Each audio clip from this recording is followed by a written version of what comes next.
Hello, everybody. I'm a practicing therapist and a doctoral student of psychology. Today, we're going to talk about changes that you can make to help an avoidant open up to love.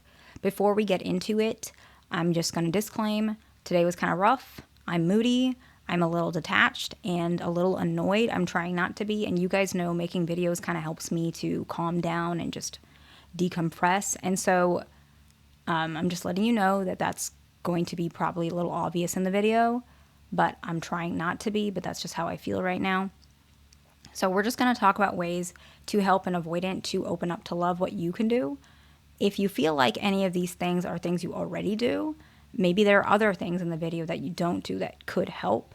And even if there are things that you do, maybe you could polish these things a little bit to help because it really does make a difference. The first one is speaking honestly but kindly. Sometimes avoidance can be pretty sensitive to how people say things because their parents were really critical of them.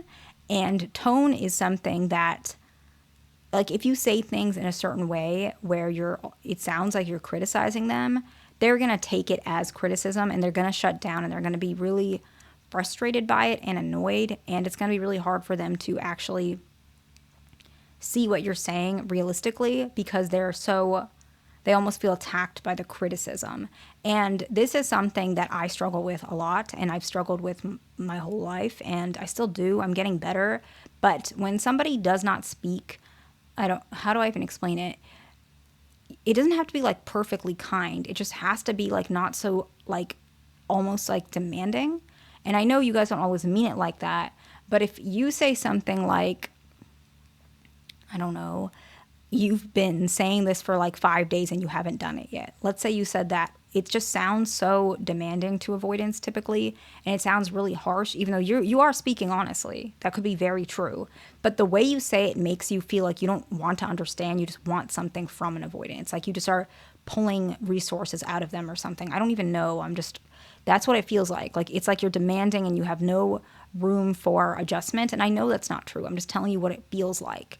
And so what you can say instead is, you mentioned on Friday that you were going to do ABC and you haven't done it. It has been 5 days, which is why I'm bringing it up, because I did want to give you time, but because it's been a couple days, I wanted to check and make sure we're still on the same page and what's going on with that. If you said it like that, it's a little bit more helpful because it really walks through why you're saying what you're doing instead of just coming out and kind of demanding something.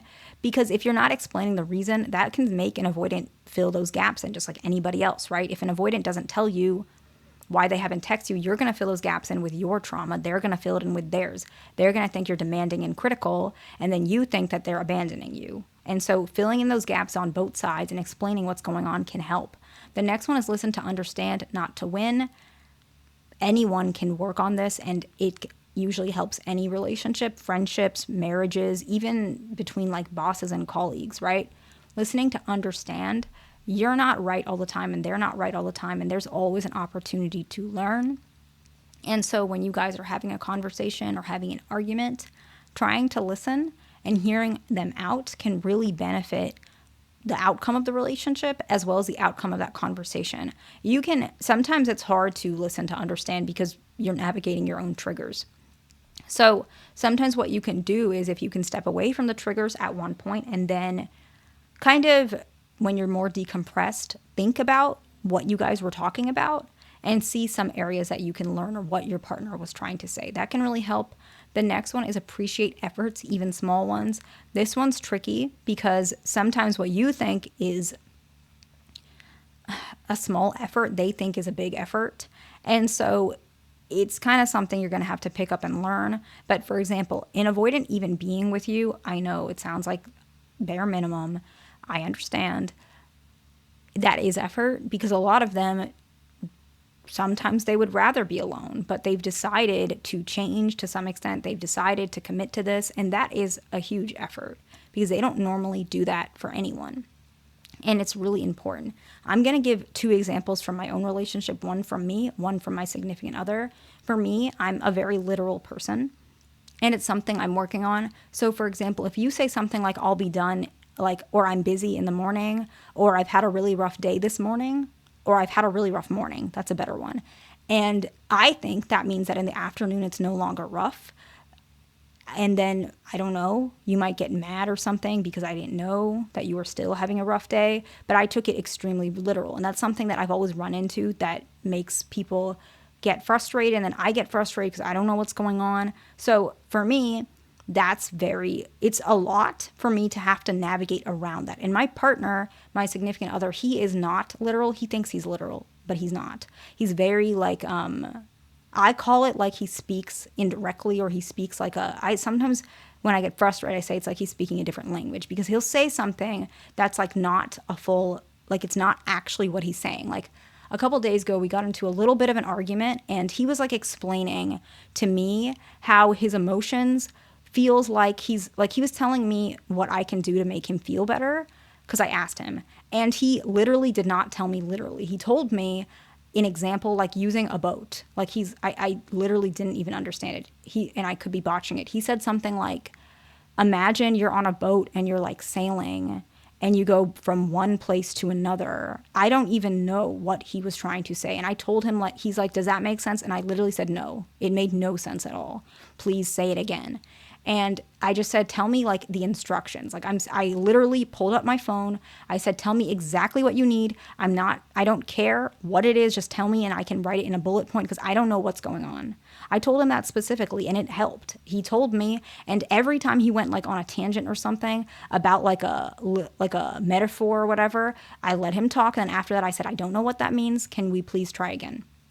And it was really hard, but that for me is effort, because before with a lot of people, I would just be like, you know what? I don't understand this. Whatever you want, I'll just try it. I'll do something, but I'm like shutting down and I'm detaching because I don't know what's going on. And I don't feel like you're giving enough effort to try to understand how I think. And so that for me is like a huge effort. And he told me like he knows that, because I've never done that for anybody. And so like to actually break it down and say, no, I cannot understand. Normally I would just like I would just try, but I wouldn't fully be vulnerable that I'm not understanding, because I didn't even know how to say that. But with him, I told him every time, I don't get it. I just would say it. And that was a huge step. And he said, I know that you don't do that for anyone else, and I appreciate that. And that helped me. And then for his example, so that's appreciating small efforts from my side. From my significant other's side, he can be really sensitive to criticism, as I am. And for him, it's very hard for him to listen to criticism, and he shuts down. And he takes criticism very specifically, and he takes a lot of things as criticism, and he's so much better now.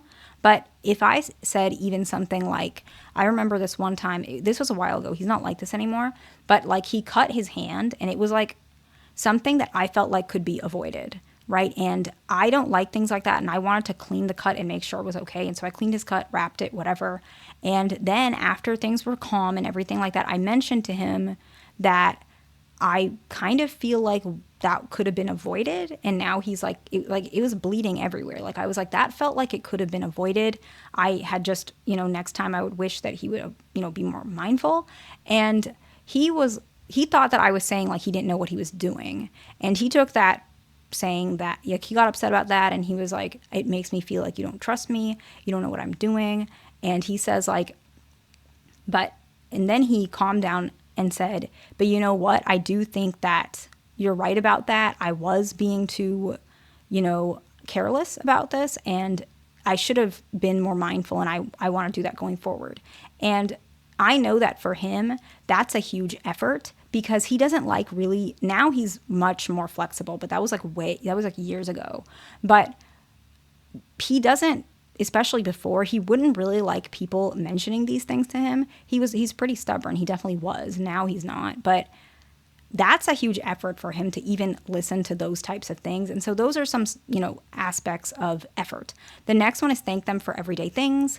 If they make something for you, if they cook something for you, if they text you, those are everyday things, but thanking them can be really helpful. The next one is notice what your partner does do, and even mention it, but definitely keep that and remember that. If they are trying and they're making effort, they're communicating how they feel, this is something that's really important. Make note of that, because it makes a difference. The next one is reflect on your reactions.